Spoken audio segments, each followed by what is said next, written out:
లక్ష పాడి రైతు కుటుంబాల సంస్థ కరీంనగర్ డైరీ. కరీంనగర్ డైరీ పాలు మరియు పాల పదార్థాలు ఆర్డర్ చేసిన వెంటనే మీ ఇంటి వద్దకే కరీంనగర్ డైరీ యాప్ ని డౌన్లోడ్ చేసుకోండి.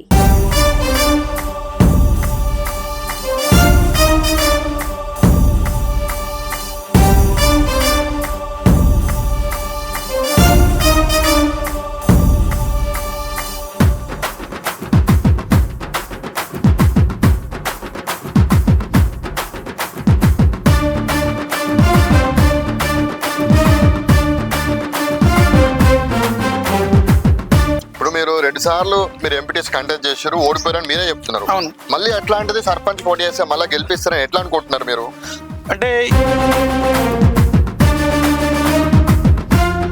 ఇప్పుడు చాలా మంది ఇక్కడ రామడు నుంచి సర్పంచ్ గాను ఎంపీటీస్ గాను చాలా మంది చేసారు.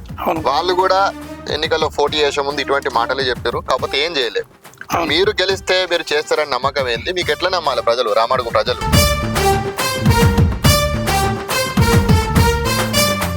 రామడుగు సర్పంచ్ గా గెలిస్తే మీరు ఏం చేయబోతున్నారు? మీ మేనిఫెస్టో ఏంటి? మౌలిక వసతుల కొరతను ప్రతిపక్షంగా మీకు అపోజిట్ గా పోటీ చేస్తున్నటువంటి అభ్యర్థులు కూడా ఇంతకుముందు సర్పంచ్ చేసిన వాళ్ళు, ఎంపీ చేసిన వాళ్ళు, పైగా డబ్బు ఉన్న వాళ్ళు, అలాంటి వాళ్ళను మీరు ఎట్లా ఎదుర్కోబోతున్నారు? వాళ్ళని ఎదుర్కొని మీరు ఎలా గెలవబోతున్నారు? సమస్యలను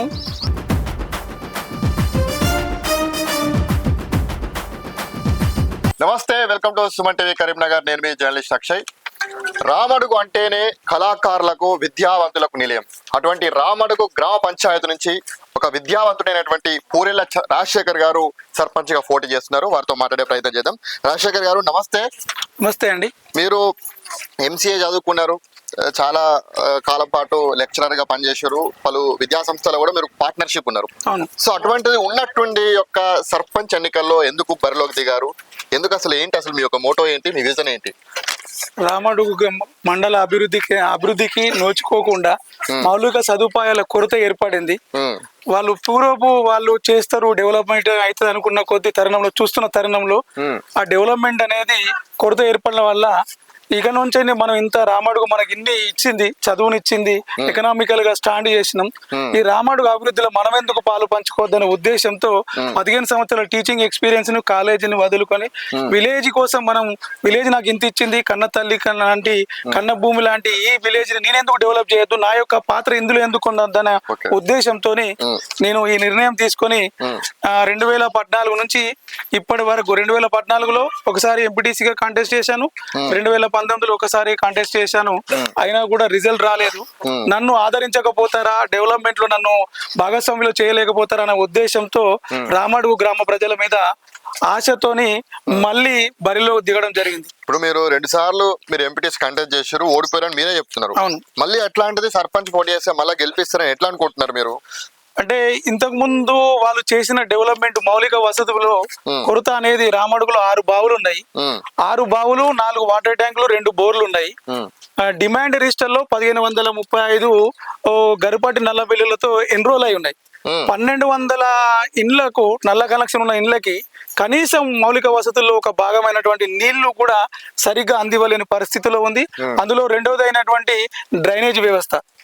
ఇప్పుడు మన రోడ్డు పైన మీరు వస్తూ ఉంటే చూస్తుంటారు, రోడ్డుకి ఇరుపైపులా మోరీ ఏమి లేదు. దుమ్ము అనేది ఎదచ్చగా దమ్ము తీయరాకుండా దుమ్ము అనేది వస్తుంది. దుకాణదారులు కూడా చాలా మంది ఇబ్బందులు పడుతూ ఈ దుమ్మును ఏ విధంగా శాశ్వతమైన పరిష్కార మార్గాలు ఏంటి, అసలు రామడుగులో first is the best impression అన్నట్టు అసలు రోడ్డు మార్గం వెంబడే మోర్లు లేక చాలా మంది ఇబ్బందులకు గురవుతారు. కాబట్టి దాన్ని సమస్యను సాల్వ్ అవుట్ చేస్తూ ఈ మౌలిక వసతుల్లో నీళ్ళని, డ్రైనేజ్ వ్యవస్థని, విద్యుత్ స్తంభాలను పునరుద్ధరించి రామడుగు ప్రజల్లో ఈ వెలితిని తీసి అభివృద్ధి బాటలో పయనించేయాలనే ఒక సదుద్దేశంతో, ఒక ఆశయంతో వస్తున్న ముందుకి. ఇప్పుడు చాలా మంది ఇక్కడ రామడుగు నుంచి సర్పంచ్ గాను, ఎంపీటీస్ గాను చాలా మంది చేసారు. వాళ్ళు కూడా ఎన్నికల్లో పోటీ చేసే ముందు ఇటువంటి మాటలే చెప్పారు, కాకపోతే ఏం చేయలేదు. మీరు గెలిస్తే మీరు చేస్తారని నమ్మకం ఏంది? మీకు ఎట్లా నమ్మాలి ప్రజలు, రామడుగు ప్రజలు?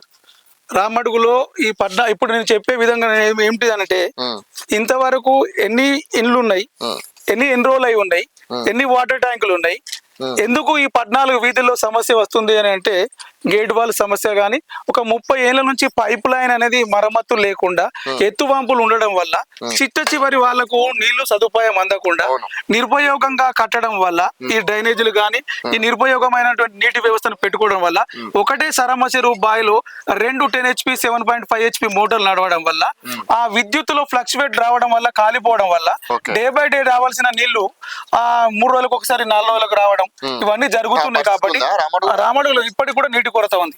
అంటే కరీంనగర్ ఒక 20 కిలోమీటర్ల దూరంలో ఉన్నాం మేము. రామడుగులో ఇటువంటి పరిస్థితి ఉంటే ఇక్కడ ఉన్న ప్రజాప్రతినిధులు ఏం చేస్తున్నారు మరి? వాళ్ళు చేస్తాం అనుకుంటే దాని మీద ఒక ప్రత్యేకమైన శ్రద్ధ చూపించకపోగా వాళ్ళు డెవలప్మెంట్ లో భాగం కాకుండా ఉండడం వల్లనే నేను ఈ రాజకీయాల వైపు అడిగేయడం జరిగింది. 10 ఏళ్ల కిందటనే మీరు ఈ ప్రయత్నం చేస్తూనే ఉన్నారు. సో ఇప్పుడు మీరు రామడుగు సర్పంచ్ గా గెలిస్తే మీరు ఏం చేయబోతున్నారు? మీ మేనిఫెస్టో ఏంటి? మౌలిక వసతుల కొరతను పూర్తిగా తీర్చివేసి ఈ మౌలిక వసతుల ఫస్ట్ నీళ్లను, తర్వాత మీరు రామడుగు రోడ్డు వెంబడి వచ్చిన డ్రైనేజ్ వ్యవస్థను అదే విధంగా దుమ్ము రాకుండా శాశ్వతమైన పరిష్కార మార్గాలు ఎంచుకొని వాటికి పరిష్కార మార్గాలు నా దగ్గర ఉన్నాయి. అవి కూడా తీసుకుపోతాను. ఇంతకు ముందు 108 సబ్ స్టేషన్లు, 2 సబ్ స్టేషన్లు, కస్తూర్బా స్కూల్ పోవడం జరిగింది. శాశ్వతమైన గవర్నమెంట్ ప్రాజెక్టులు. ఆ గవర్నమెంట్ ప్రాజెక్టులు పోకుండా గవర్నమెంట్ ల్యాండ్లు ఎక్కడున్నాయో తీసుకొని అవసర రీత్యా గవర్నమెంట్ కి అవసరం ఉన్నప్పుడు ఆ ల్యాండ్లు తీసుకొని ఆ ప్రాజెక్టును అక్కడ నిర్మించి రామడుగు పరిపాలన పరంగా ప్రజలందరికీ మండల కేంద్రాన్ని అభివృద్ధిలో నిలపాలనే సదుద్దేశంతో నేను ముందుకు రావడం. మండల కేంద్రం అన్నట్టు అయితే లేదు చూసిన ఒక గ్రామం మామూలు కుగ్రామం ఎట్లుంటుందో అట్లనే ఉంది. చాలా మంది ప్రజాప్రతినిధులు వస్తున్నారు పోతున్నారు. ఇవాళ మళ్ళీ ఎలక్షన్స్ వస్తున్నాయి పోతున్నాయి, కానీ ఆ దుమ్ము అయితే మామూలుగా లేదు. మేము వచ్చేటప్పుడు కూడా చూసినాం. సో దుమ్ముకు మీరు ఎటువంటి పరిష్కారం చూపుతారు? ఇప్పుడు ఉన్న రోడ్డు సీసీ రోడ్డు 21 ఫీట్స్ ఉంది. ఆ 21 ఫీట్స్ కు అటు సైడ్ ఇటు సైడ్ మళ్ళీ మట్టితోని మొత్తం నిండిపోయి ఉంది. నార్మల్ గా ఇప్పుడు ఆ 21 ఉన్న ఫీట్స్ లో ఇప్పుడు మనం చూసుకుంటే మధ్యలో 12 నుంచి 15 ఫీట్స్ వరకు రోడ్డు మాత్రమే ఉంది. మిగతా అంత దుమ్ము ఉండడం వల్ల దానికి గ్యాప్ లేకుండా ఒక చిన్న ½ ఇంచో 2 ఇంచులో కొంచెం గ్యాప్ ఉంటే ఆ మట్టి అనేది కింద ఉండి ఈ సీసీ రోడ్డును మనం ఎప్పుడు పారిశుద్ధ సిబ్బందితోని చదును చేసుకుంటే అయిపోయేది. కానీ దాన్ని కొంచెం తీసుకొని వాళ్ళందరితోని కూర్చోబెట్టి అక్కడ నుంచి ఇక్కడికి ఉన్న రోడ్డు వెంబడి వాళ్ళందరితో కూర్చోబెట్టి వాళ్ళను మమేకం చేసి ఆ డ్రైనేజ్ వ్యవస్థను నిర్మించి ఆ రోడ్డుకున్న సమస్యను ఆ మట్టిని రాకుండా చేసుకొని ఆ ఇరువైపులా మోరీ చేసుకొని దానికి కొంచెం కారిడార్ ప్లేస్ లాగా ఫుట్పాత్ లాగా ఒకటి చేసుకొని వాళ్ళందరినీ సౌలభ్యంగా తీసుకొస్తామనే ఉద్దేశంతో ఒక ఎజెండాతో నేను ముందుకు రావడం జరుగుతుంది. ఓకే, ఇవన్నీ ఒక ఎత్తు అయితే ఇప్పుడు సర్పంచ్ అభ్యర్థులుగా మీకు ప్రతిపక్షంగా మీకు అపోజిట్ గా పోటీ చేస్తున్నటువంటి అభ్యర్థులు కూడా ఇంతకుముందు సర్పంచ్ చేసిన వాళ్ళు, ఎంపీ చేసిన వాళ్ళు, పైగా డబ్బు ఉన్న వాళ్ళు, అలాంటి వాళ్ళను మీరు ఎట్లా ఎదుర్కోబోతున్నారు? వాళ్ళని ఎదుర్కొని మీరు ఎలా గెలవబోతున్నారు? సమస్యలను ఒక వ్యక్తి ఎక్స్ప్రెస్ చేయగలిగితే, మాట్లాడే తత్వం ఉంటేనే, కొట్లాడే శక్తి ఉంటేనే మనకు ఆ డబ్బు అనేది తీసుకువచ్చి నిధులని తీసుకువచ్చి రామడు డెవలప్మెంట్ లో భాగం అవుతాం. ఇంతకుముందు చేసిన వాళ్ళు కూడా ఫస్ట్ సారి చేసినప్పుడు వాళ్ళకు అనుభవం లేమితోనే ముందుకు రావడం జరిగింది. ఇప్పుడు వాళ్ళకి అవకాశం ఇచ్చినా కూడా నిరూపించుకోలేని పొజిషన్ లో ఉన్నారు కాబట్టే కదా నేను ఈ మౌలిక వసతుల రూపకల్పన గురించి నేను ఈ రోజు ముందుకు రావడం జరుగుతుంది. ఓకే, సో వాళ్ళని ఎట్లా ఎదుర్కొంటారు? వాళ్ళు డబ్బు పంచవచ్చు, లేకపోతే అధికారాన్ని ఉపయోగించవచ్చు, లేకపోతే వాళ్ళ అనుభవాన్ని ఉపయోగించవచ్చు. ఇవన్నీ ఎట్లా ఎదుర్కొని మీరు ఒక విద్యావేత్తగా 2 సార్లు ఆల్రెడీ ఓడిపోయారు, ఇవన్నీ ఎట్లా ఎదుర్కొని మీరు గెలుస్తారంటున్నా నేను. అభివృద్ధికి మార్గాలు, వనరుల కొరత ఉంది అని ప్రజలకు వివరిస్తూ డోర్ టు డోర్ పోయి వాళ్ళను ఎడ్యుకేట్ చేస్తూ వాళ్ళ యొక్క మన రామడుగులో ఎక్కడ ఉంది అనేది అభివృద్ధి ఉన్నా కూడా వనరులను వినియోగించుకునే స్టేజ్ లో మనం ఉన్నాం. మీరు ఆలోచించన చేయండి. మనం ఇప్పుడు మీరు ఎప్పుడు రోజు కుటుంబం గురించి ఆలోచించి మీ ఆర్థిక అభివృద్ధి గురించి మీరు ఆలోచిస్తారు. ఇప్పుడు టైం అనేది ఆసన్నమైంది. ఇప్పుడు మీరు తీసుకోబోయే నిర్ణయం రామడుగు గ్రామ అభివృద్ధిలో తోడ్పడుతుంది. కాబట్టి మీరు డబ్బులు తీసుకోండి. ఆ డబ్బులు తీసుకున్నా కూడా అందులో కంపారిజన్ చేసి ఈ ఊరికి ఉపయోగపడే వ్యక్తి కాదా అని మీరు ఆలోచించి విద్యావంతునిగా నా దగ్గర ఏం అర్హత ఉంది, నాకు అసలు ఈ గ్రామ ప్రథమ పౌరునికి ఇచ్చే అర్హతలు ఉన్నాయా లేదా, ఈ 7 క్యాండిడేట్లు అనేది చెక్ చేసుకొని ఈ 15th ఫైనాన్స్ కానీ 14 మన SFC కానీ ఈ నిధులు తీసుకొచ్చి ఈజీఎస్ కానీ పల్లె ప్రగతి కానీ బడిబాట నిధులు కూడా ఇక్కడ సమకూర్చి డెవలప్ చేస్తానా లేదా అని మీరు ఆలోచించి వాళ్ళ వే ఆఫ్ టాకింగ్ నా వే ఆఫ్ టాకింగ్ ని కంపారిజన్ డిజైన్ చేసి ఒక వినూతమైన విద్యావంతుడు మానవత్వ విలువలతోని ఒక టీచింగ్ ప్రొఫెషన్ లో ఒక విద్యార్థికి అతని యొక్క భవిష్యత్తుని ఏ విధంగా తీర్చిదిద్దుతాడో గ్రామాన్ని కూడా అదే విధంగా తీర్చిదిద్దాలనే ఉద్దేశంతో నేను ముందుకు వస్తున్నాను. సో మీరే అంటున్నారు డబ్బులు తీసుకోండి అని చెప్పేసి, మరి మీరు కూడా వంచుతారా?